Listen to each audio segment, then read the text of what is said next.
Today's guest is Chinmay Patel, co founder and CEO of PERCS, a company that makes NFTs useful in the digital and real world.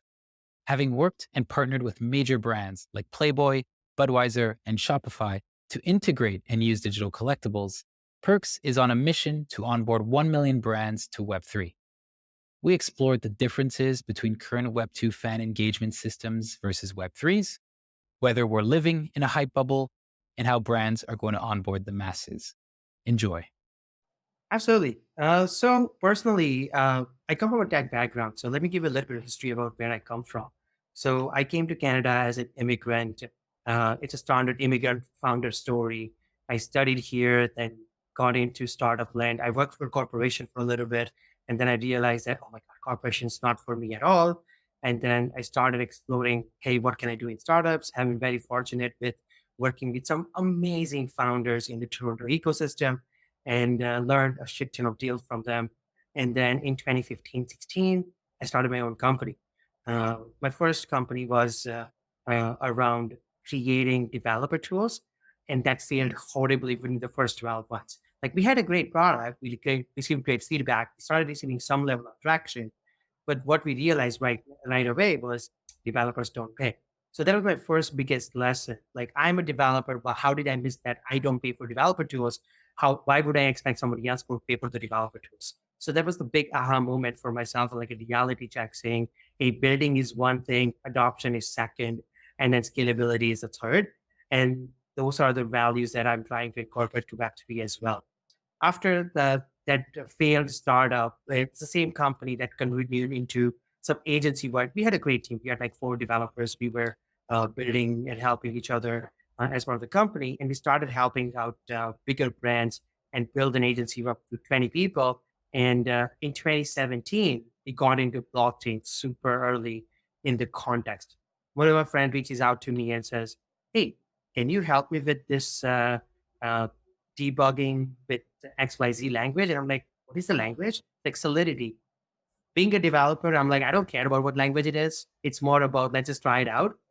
Help him with debugging, read the documentation. The documentation was terrible, of course, and nothing wrong with that. It was early, and somehow it happened to work.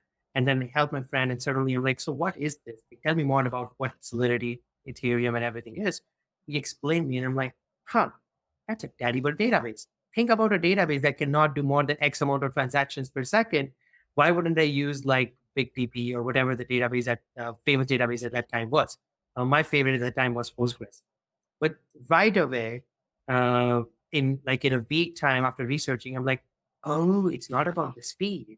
It's about other attributes. It's about finality. It's about individual ownership. It's more about censorship resistance. And then I'm like, that is definitely a different use case. It's not the best database for scalability, but it's the best database for certain type of businesses. And that's how I started getting into the Ethereum, black hole, and the Bitcoin. And I've heard about Bitcoin before, but never paid really attention to it. And after that, oh my God, this is definitely interesting. And then we started doing some agency work for some prominent Ethereum communities. We help with Moloch grants. We help with Polkadot Web3 development. We built like Mixer.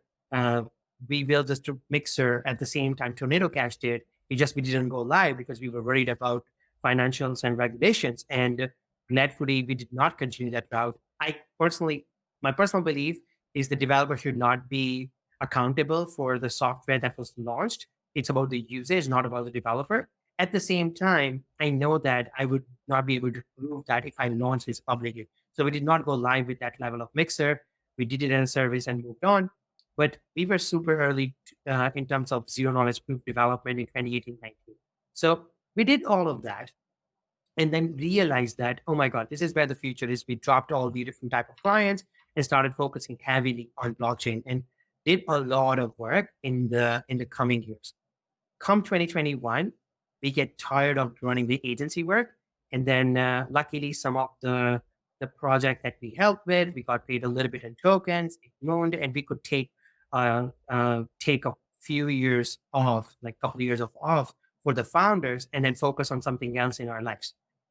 At the same time, when we were getting tired of agency work and looking for next product to work, luckily some friends at Shopify come to us and say, "Hey, Chinmay, you and your team has experience with blockchain. You and your team has experience with e-commerce, and your team is professional in compared to many other blockchain teams in the world. Do you want to help brands getting onboarded to Web3?" And I'm like, you know what? I was always thinking about this, but I never knew what angle that I would be able to get and serve that. But when they presented the NFT idea, so they actually came up with the idea of like, how about we do NFT minting and token gating on Shopify for XYZ brands? And I'm like, that is a value proposition that I can get behind. So we took only like 3, 4 months break and jumped into this product right away. We formed the team from the initial co-founders of BlockX, previous company agency, and then added one more or two more co-founders to the company, but I've known them for a while. And it's like, I think this is something that we can build together. And we started onboarding brands like Superplastic, Budweiser, and say that this is how you get into Web3. The roadmap looked very different at that point. That time, the idea was, let me help you mint, let me help you token gate. But that idea has expanded into a lot of different tools and segments. But right now, we are on the same journey. Along the journey, we have raised some funds, secured a runway for a few years, and make sure that we have enough funds for the bear market, and then go through it and make sure that we have enough build muscle and marketing power when the right time comes, and keep building during the process. So that's the journey. I can definitely double click into any of this part, but it has been a very natural progression for us. We don't come from the agenda of like, hey, Web3 is everything. We're going to do everything in Web3 and Web3 only. But we have, over the period of time, developed conviction for different aspects of Web3 and started learning from the build perspective first, then the adoption perspective. And now we are in the building and scalability phase. So some tools in the scalability phase, some tools in the building phase. Did you ever expect that Ethereum and Bitcoin would reach the level of popularity that it is today? And if you did, what signals did you see in the market or just in your community, in your developer community, that indicated that this was going to be huge? That's actually a great question, because I ask that question a lot, because that will help me get other brands and individuals to Web3. So I have this question quite a bit a few times. So let me give you like what generally comes to my brain when I ask this question to myself. And realistically, in 2017, when I got introduced to Ethereum and the blockchain and crypto in general, at the same time, as an agency, we were exploring AI. And actually, we launched a micro product slash microservice called AI Design Sprint, completely inherited from the product design sprint by Google Ventures. And it's like, hey, let me work with you for 2, 3 weeks. Let us take your data. Let us take a look at your potential business problems and see what kind of solutions we can come up with in 3 weeks in a fast-paced sprint manner. And it was actually gaining some level of traction. So we discarded blockchain completely for the first few months. And we were like, okay, blockchain is going to take a few more years before it gets adoption. AI design it is getting the adoption, agencies bringing in revenue. So let's just jump in. But when we were doing that, we started having more inbound in Ethereum. So that actually pulled us more in like 3, 4 months time, not 3, 4 weeks time, but 3, 4 months time. We started getting more queries to build on Ethereum. And I'm like, okay, this is a natural pull. There is definitely a service market fit here. So let's just have attention to this. And so we divided the company into two focuses and say, let's focus a little bit more on blockchain than just one person just serving a client. Let's have some muscle into it. And but still, our conviction was from the service perspective. Let's just help people solve the problem they want. Let them define the requirements. Let them solve the business problems. We are here from the technical capacity only, because we were worried about the same thing. Crypto can crash. Crypto can be regulated, and all those things. Now, all those check boxes has to be basically ticked in order for us to get convinced that Web3 will be adopted. And my biggest conviction came uh, when MakerDAO was able to keep its peg during a Black Swan event. So most people know in the space what MakerDAO is. They have a stable coin called DAI. It's a programmable stable coin. The value is pegged or soft pegged. It's not really a peg, but let's just say the value aligns with USD, and the collateral is used in order to do the DAI generation. At that time was only Ethereum. And one day, Ethereum lost its value by 30% in the matter of like 24 hours.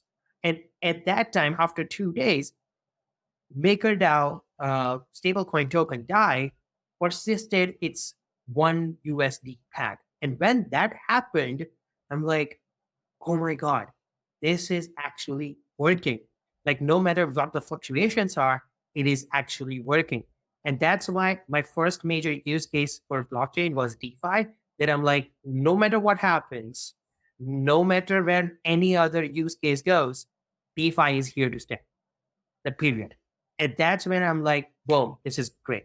Now, from there, it started developing conviction into other parts, like why DeFi is going to stay, where the economics make sense. Oh, sorry, tokenomics makes sense. The incentives make sense. The security makes sense. The ownership makes sense. The censorship resistance makes sense. Market volatility makes sense. And it started checking all the boxes. But from that moment on, I'm like, this is here to stay.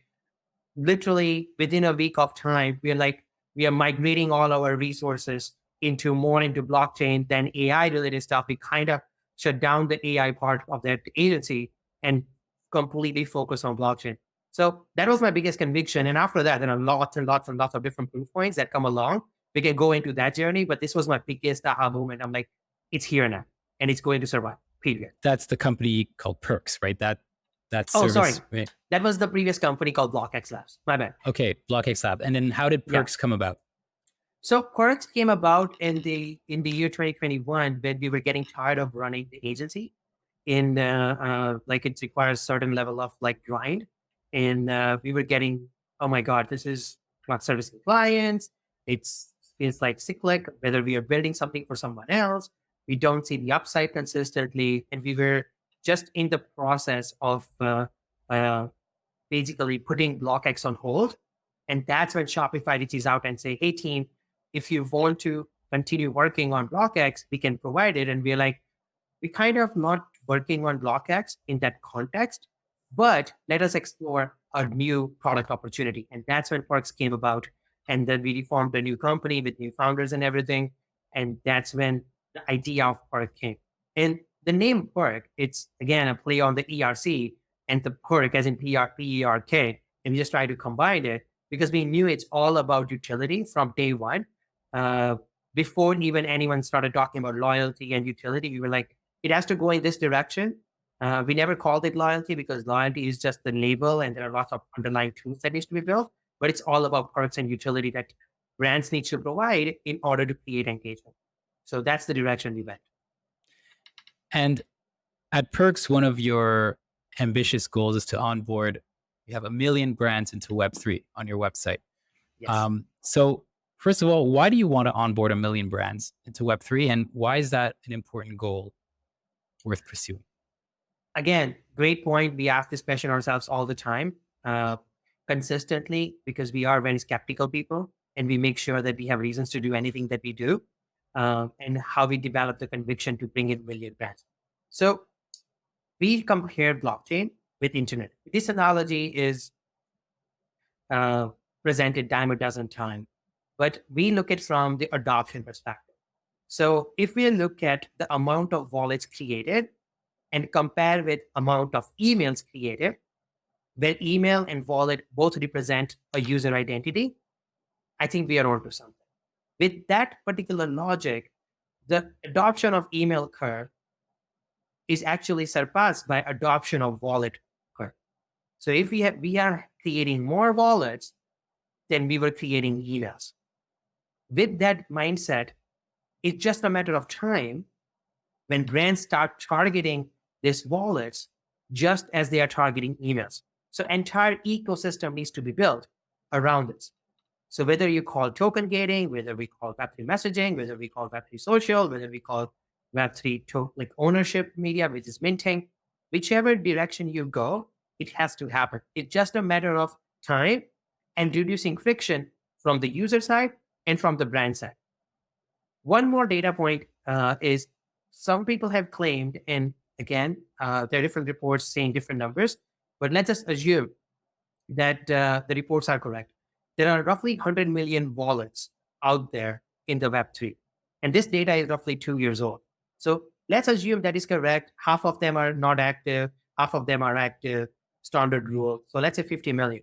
50 million audience is small for certain brands, but huge for many, many, many brands. Having 50 million users who are aligned in their thought process, who are global, who are 24/7, who are loyal, and who are constantly online talking about the brands they believe and participate with, that's a giant niche. And it's just a matter of time before brands start targeting them. And that started happening in 2021, 2022. So that's why we decided, okay, look, there are lots and lots and lots of companies consistently working to bring billion users to Web3. Let's just say they do their job correctly. Then the next phase is including bringing million brands to Web3. So that's the focus that we started creating. Yeah, I believe that to get to mass adoption, the companies, enterprise, and even those a little smaller than large enterprise need to be set up in the proper way, need to be able to accommodate an influx of users. Because if you've got an audience, but you have no show, the audience is going to leave. So Exactly. I strongly align with that mission and that explanation. But why? What can you do with Web3 that you can't do with Web2? Right? Like I can log into my Mhm. Shopify account with my username and password, and boom, I can get access to pages that only I have access to. Mhm. What does token gating bring to me or to any other individual user that the traditional Web2 format or system that we're used to does not have?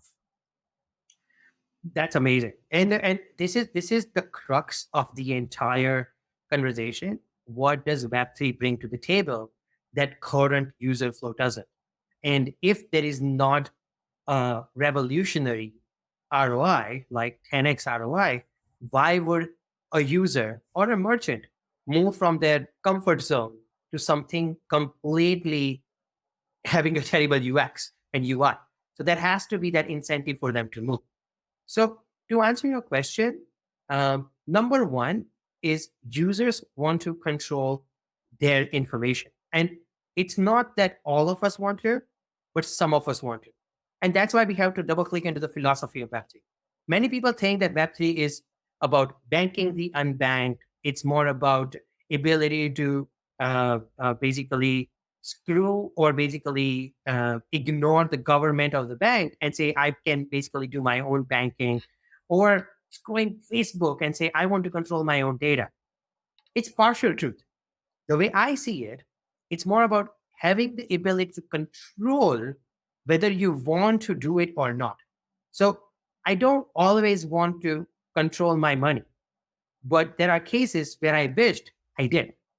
For example, I recently bought a house, and in that one, oh my God, amount of trouble I had to go through to move my own money from my corporate account to my personal account to the account for the vendor. And now they have like, they charge this, what do you call, escrow fees and everything. I'm like, this is a smart contract problem, guys. Come on.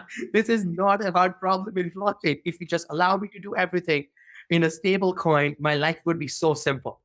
Like everything that took me 10 hours would be 10 minutes, even less.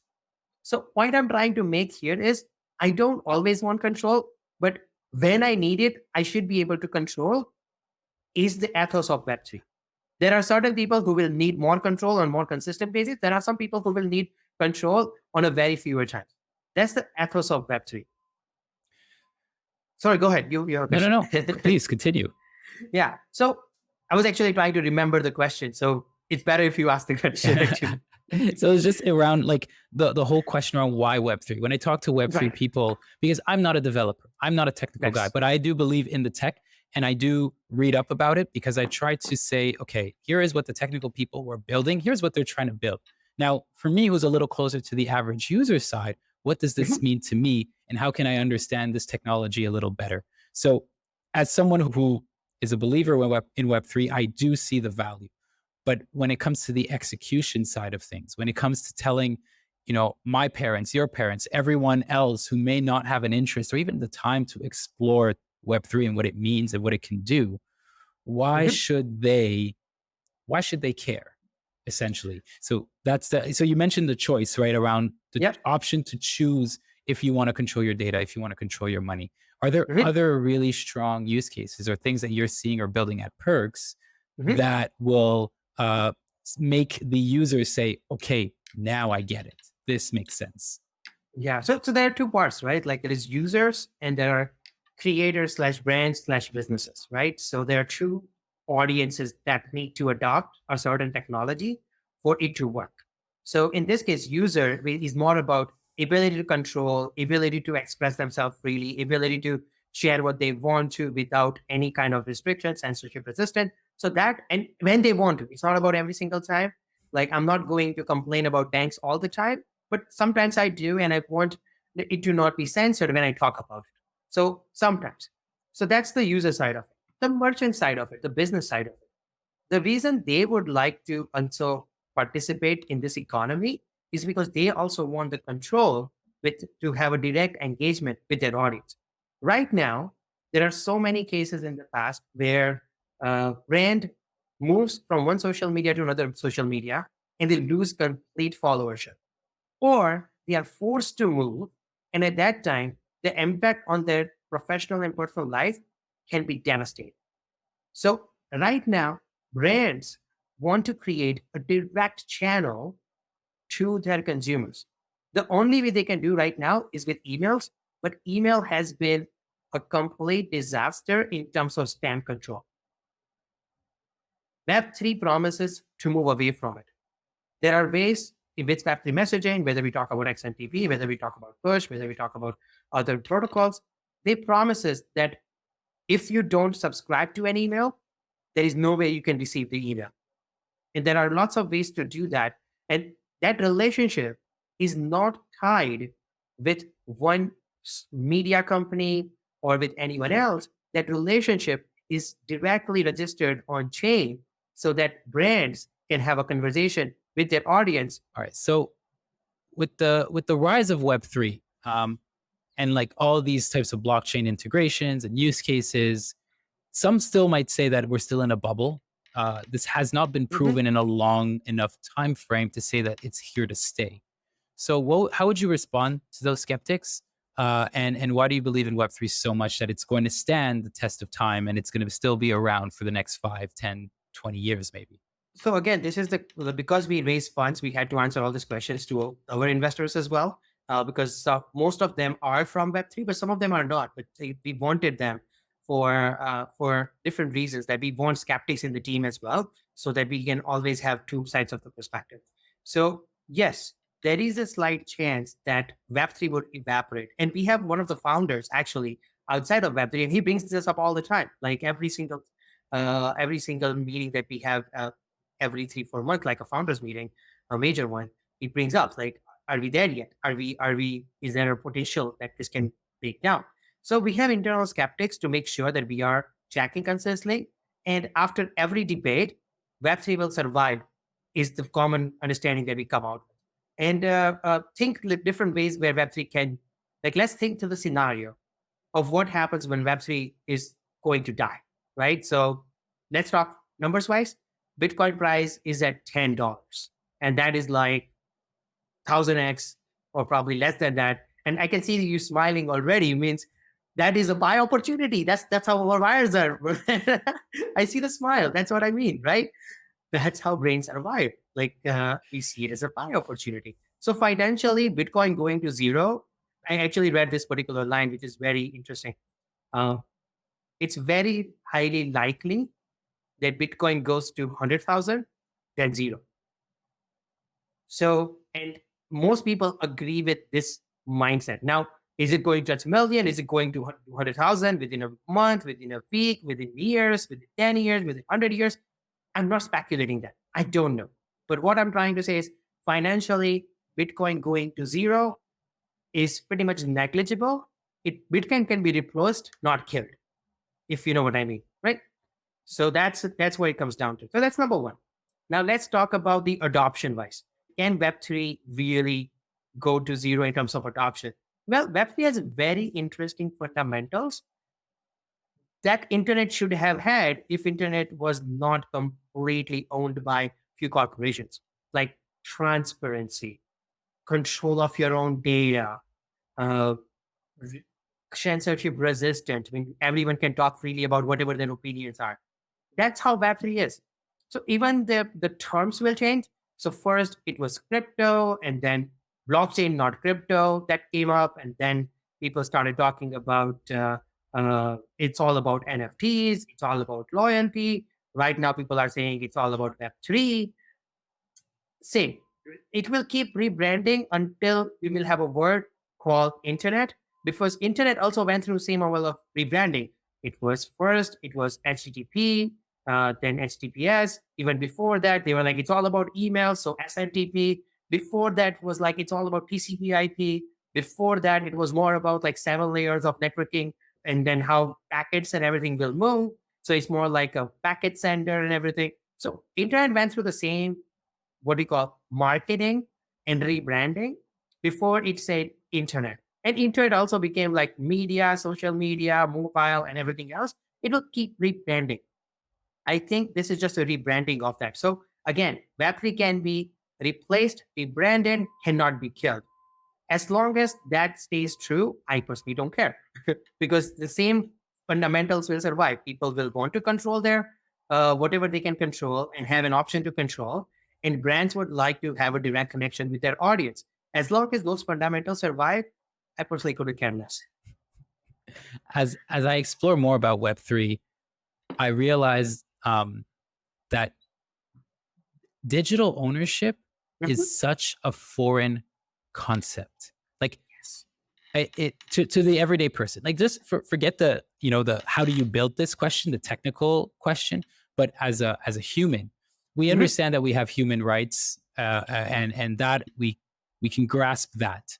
But the fact that I can have rights over my digital assets is such a foreign concept, or at least it took me a short while to wrap my head around the fact that actually I should have rights to my Mhm. digital assets, as opposed to only have rights to something physical. Just because it is Mhm. physical, it does not mean that everything else that is non-tangible and that is digital should be excluded from some sort of charter of rights. Not saying it needs to be regulated, but or like discussed or whatever at the UN, but just that there should be some rights associated with digital assets so that people Mhm. have the option to choose, do I want to delegate these assets to be managed by an entity or another person, or do I want to personally manage it?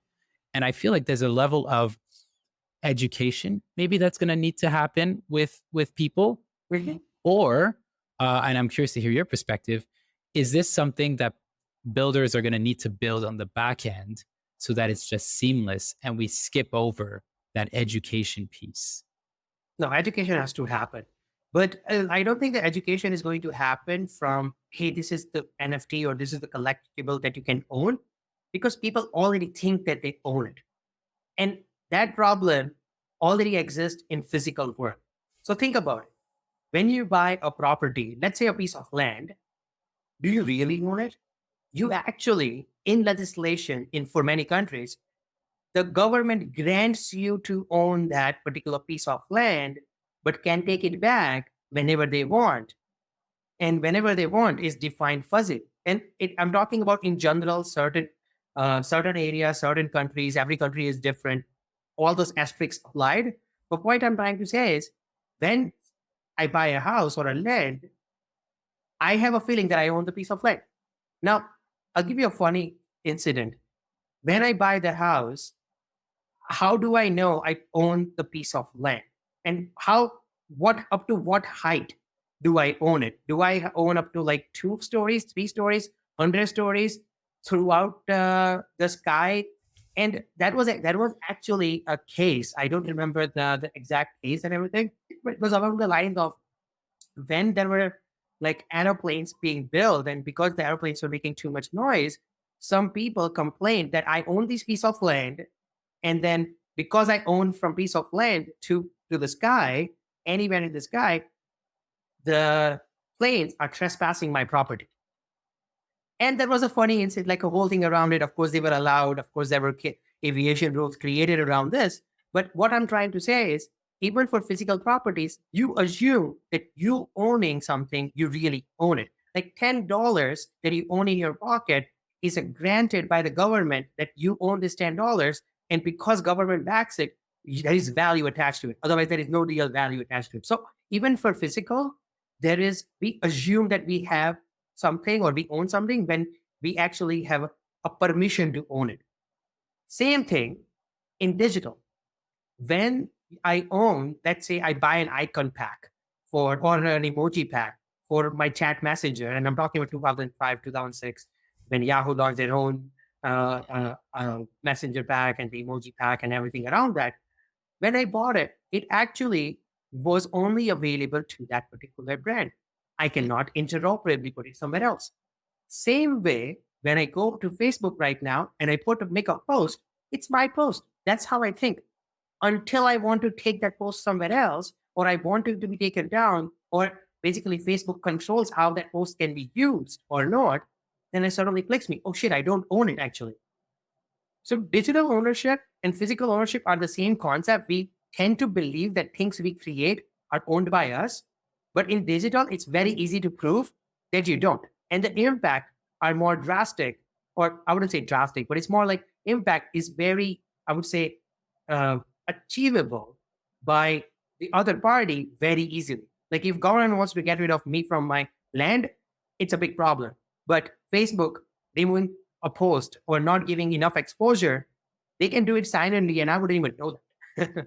They can create that experience for me, right? Point I'm trying to say is that's happening. And so I don't think the problem is with digital ownership. It's more about you only think you own it, but you don't. And when people start understanding that, when we educate people about that, then they will start having this problem. And it's a generational problem, right? Like it's previous generation didn't care about privacy. Everyone was putting the password on the top of their computer. I've seen so many stickers like that, and I'm like, shit, what the heck they're just guys are doing. Next generation, don't do it. What do? They use one-click password solutions. And what happens? Those get hacked. And it's the same problem, same solution, or similar solutions. And it's an iterative cycle of how can you have more and more control over what you really own. So once people have this education, then Web3 is inevitable. Or the concepts of ethos of Web3 is inevitable. So but there's like a huge amount of relationship building that needs to be done, because now we're saying, listen, all these control issues that we had before, Web3 offers a solution. Mm-hmm.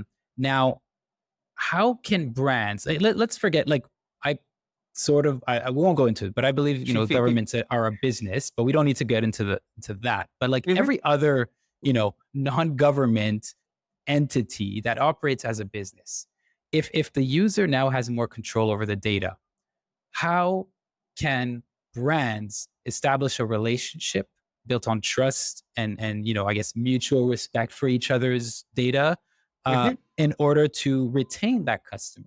Because I can revoke my data and my access to, or I can revoke their access to my data at any point in time. So now there's a relationship that needs to be built. What are you seeing, or what would you say to brands so that they can maintain a strong relationship with the users? Again, that's the next problem, and that's what everyone in the building space working on this, and that is actually the core problem right now. As in, like, how can we provide it? Because what we have done so far, and if you look at most of the product management books, it's about finding the bug, making sure that customers can't review, or finding a way to not do that by not keeping them at a hostage, but like finding different tactics to do that instead of focusing on strengthening the core value proposition all the time. Now, because people can move around so freely, the only way brands can create stronger relationship with their customers is by constantly providing value. Now, value doesn't mean only utility. Sometimes utility, sometimes brand association, sometimes storytelling, sometimes entertainment, sometimes something else completely. So there are lots of different ways to do it. But what I'm trying to say is now brands will have to be on their toes to constantly engage with their users in order to do that. Because if the users don't find value, then they move. Right now, I know so many people who is not leaving Twitter, although all the things are going on, is because they have fan following and they're like, it's hard for me to build the same fan following somewhere else. Now, is it a good thing or a bad thing? Is Elon Musk good or bad? We can all have our own opinions. I'm a fan of his generally, but I don't like the way some of the decisions have been made for Twitter per se. But it's more about the creator now feeling stuck there. Although Twitter is not providing the value that they could have. Although advertisers thought that they could get the value out of it, they're not getting, but still they're stuck there. So this is the problem that Web3 can solve by keeping brands and the tools and the products and companies and eventually the governments always providing value to their users. Do you so Starbucks, the Starbucks Odyssey is a closed system, or I, for lack of a better term, let's just say it's a closed system because Sure. you cannot like take your stamps and convert it for a second cup, reward, right? You can't take your Starbucks stamps and convert it for another brand reward. And of course, there's a whole bunch of complexities. I totally understand their decision; they're testing it out. But do you foresee brands keeping their loyalty systems closed but using Web3 infrastructure? Or is there going to be a world where that's going to be totally open? I can trade my Adidas points for Nike points, and things like that. Again, it will not be one or the other, it will be both. There will be some brands who will be like, oh, I'm going to create a closed system like Apple. And there will be another company who will say, no, I'm going to participate in the open ecosystem and create a modular system and then build a wood too. Or to some extent, Microsoft, but Microsoft is not the best example in this case. Or Android, yeah. But I'm not thinking correctly. Android.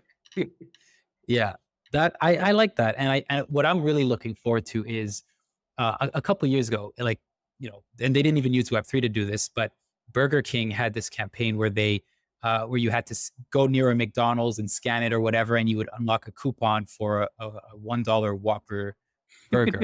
And I'm Yeah. really looking forward to the day when the Web3 infrastructure is more robust and more common, and people can use it, and brands can have this like rivalry where they really Yeah. need to fight to keep my loyalty, or else I'll go to, physically go to their competitor's store and redeem a coupon in some kind, and like whatever. I'm really looking forward to having that type of rivalry, because I think that advertising and businesses have gone a little too soft. They're relying on these hacks and tactics Yeah. and tricks to psychologically trick us into clicking, or to stay subscribed to a newsletter, for example. I absolutely hate when the unsubscribe button is hidden somewhere. Yes. And it's like, I would respect you more as a brand if you gave me the option to unsubscribe and you Yes. didn't make me feel bad. I would respect you more, and I would come back if my life changed, my needs changed, and I needed your product or service. But if you're going to be Absolutely. shady and hide it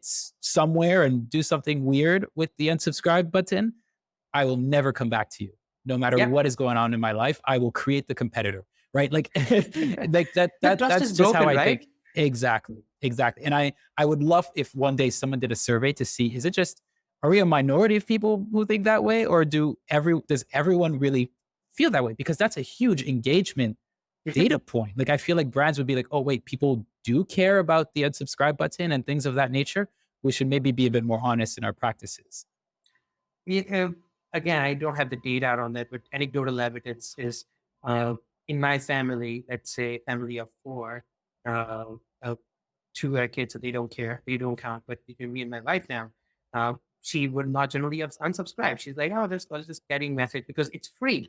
It's free to hear. Like, so there might be some FOMO attached to it that, hey, I'll miss this particular 30% deal from XYZ. For me, the moment they stop providing me value, I hit the unsubscribe button. So again, there are two types of audiences depending on what you want. And I think the people who unsubscribe regularly, my theory is a minority. Okay. That's totally fair. Sometimes we can get wrapped up in our own world. We think that the majority thinks that way, but I would still love for brands to be more transparent and honest. 100% Chinmay, agree. I'd love to ask you one final question around your vision of the future, whether that's Web3 related or anything. Like, what makes you excited What gets you excited when you think about the future and the emerging tech that we're seeing being built and published today? Uh, so let's talk about the near-term future rather than like long-term future, because yes, everyone wants the flying cars, but we're not going to get it right now. I really wish we can make Jetsons reality, but it's not going to happen right now. So let's talk about what we can see that's going to happen for sure. And one thing that we have internal thesis around is Ethereum Superstack. So yes, we believe that we need multiple L1s, but it's more about like having a strong opposition party so that you're there's a fire under your ass kind of thing, right? So that's why we need Solanas, we need Avalanches, we need the Polkadots of the world talking, constant innovating, so that Ethereum doesn't stop that engine. But otherwise, we internally believe that Ethereum is one, and there is not much reason other than experimentation to have other elements. So Ethereum, we have a full belief system in. Uh, we're not maxes. We will look at everything else, but we think that it has won. Now let's talk about how does Ethereum scale.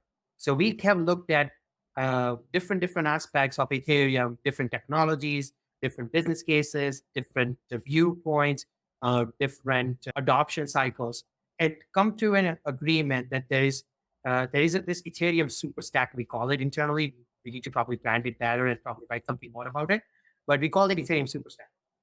It contains of four things. The first one is Ethereum L2s.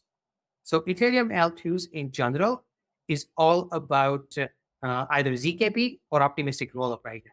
So there are two technologies that are going to take L2s, but if the trend serves us correctly, and if I can see the pattern, L2s will solve most, if not all, scalability challenges around Ethereum. So everyone was saying, can it meet MasterCard? That's going to be the easy problem going forward with L2s. The second is MPC wallets. So we talk about user experience as a major problem around this ecosystem, and rightly so. I still shake when I make anything more than $5,000 transaction with MetaMask. Like I literally shake and I'm like checking 1, 2, 3, 4, 5, making sure everything is correct. And oh my God, until that particular finalizes and I see the number on the other side, my heart stops.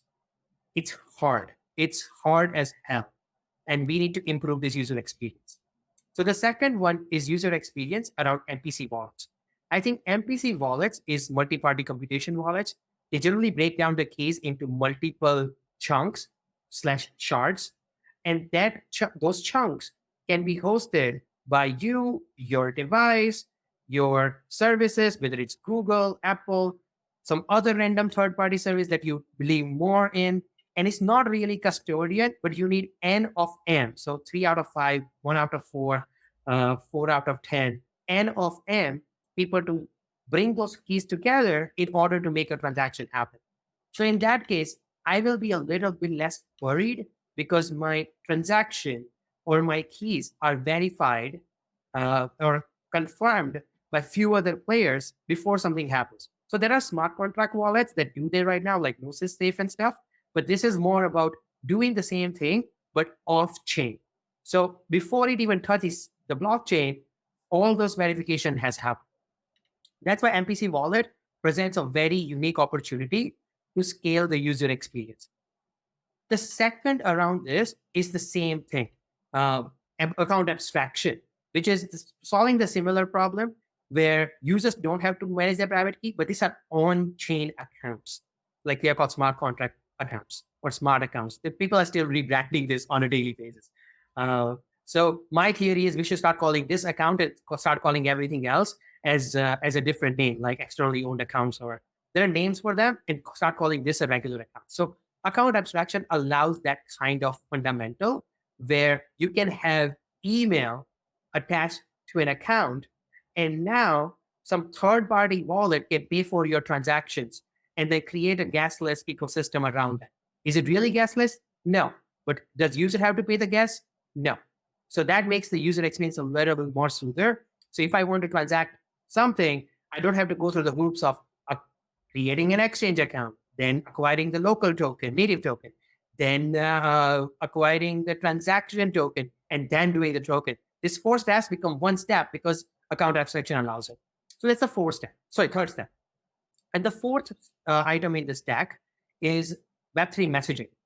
So Web3 messaging is more about how brands can talk to the users directly through their wallet identities.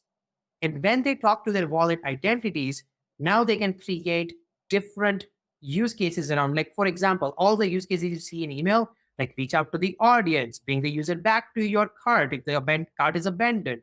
If you want to tell them that this is a new fantastic thing is happening, you can create all those use cases with Web3 messaging. Right now, once the user leaves the dApp page, there is no way for dApps to bring the user back. Here, you can do it completely anonymously.